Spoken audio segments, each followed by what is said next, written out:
Hi all welcome to Blasters arena. ഇത്തവണത്തെ Durand കപ്പിന് ഇന്ന് തുടക്കമായിരുന്നു. ഇന്ന് നടന്ന മത്സരത്തിൽ കൊൽക്കത്തൻ കരുത്തരായ ഈസ്റ്റ് ബംഗാൾ ഒരു തകർപ്പൻ വിജയം സ്വന്തമാക്കിയിട്ടുണ്ട്. എതിരില്ലാത്ത 5 ഗോളുകൾക്കാണ് സൗത്ത് യുണൈറ്റഡ് എന്ന ക്ലബിനെ അവർ പരാജയപ്പെടുത്തിയിട്ടുള്ളത്. മത്സരത്തിന്റെ ആദ്യ പകുതിയിൽ തന്നെ 2 ഗോളുകൾ ഈസ്റ്റ് ബംഗാൾ നേടിയിരുന്നു. പിന്നീട് 3 ഗോളുകൾ കൂടി നേടിക്കൊണ്ട് അവർ തകർപ്പൻ വിജയം സ്വന്തമാക്കുകയായിരുന്നു. ഏതായാലും ഈസ്റ്റ് ബംഗാളിന്റെ സ്റ്റാർട്ടിംഗ് 11 നമുക്കൊന്ന് പരിശോധിക്കേണ്ടതുണ്ട്.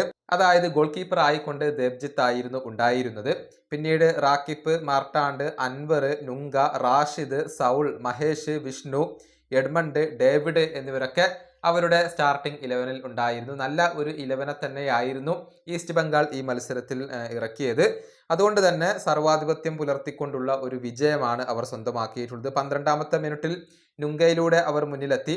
പിന്നീട് 38-ാമത്തെ മിനിറ്റിൽ ഈസ്റ്റ് ബംഗാളിന് ഒരു പെനാൽറ്റി ലഭിച്ചു. അത് സൗൾ ക്രെസ്പോ ഗോളാക്കി മാറ്റി.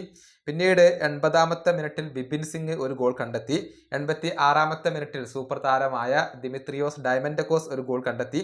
പിന്നീട് 89-ാമത്തെ മിനിറ്റിൽ മഹേഷ് കൂടി ഗോൾ നേടുകയായിരുന്നു. അങ്ങനെയാണ് 5 ഗോളുകളുടെ ഒരു വിജയം ഇപ്പോൾ ഈസ്റ്റ് ബംഗാൾ സ്വന്തമാക്കിയിട്ടുള്ളത്. പോയിന്റ് പട്ടികയിൽ 1-ാം സ്ഥാനത്ത് ഈസ്റ്റ് ബംഗാളാണ് ഇപ്പോൾ ഉള്ളത്. ഈസ്റ്റ് ബംഗാളിനെയും അതുപോലെ തന്നെ സൗത്ത് യുണൈറ്റഡിനെയും കൂടാതെ ഇന്ത്യൻ എയർഫോഴ്സും അതുപോലെ തന്നെ നംദാരി FC-യുമാണ് ഈ ഒരു ഗ്രൂപ്പിൽ ഉള്ളത്. ഏതായാലും ആദ്യ മത്സരത്തിൽ തന്നെ മികച്ച ഒരു വിജയം സ്വന്തമാക്കിക്കൊണ്ട് ഈസ്റ്റ് ബംഗാൾ കരുത്ത് കാണിച്ചിട്ടുണ്ട്. ഈ വീഡിയോ അവസാനിപ്പിക്കുന്നു. അടുത്ത വീഡിയോയുമായി വീണ്ടും കാണാം.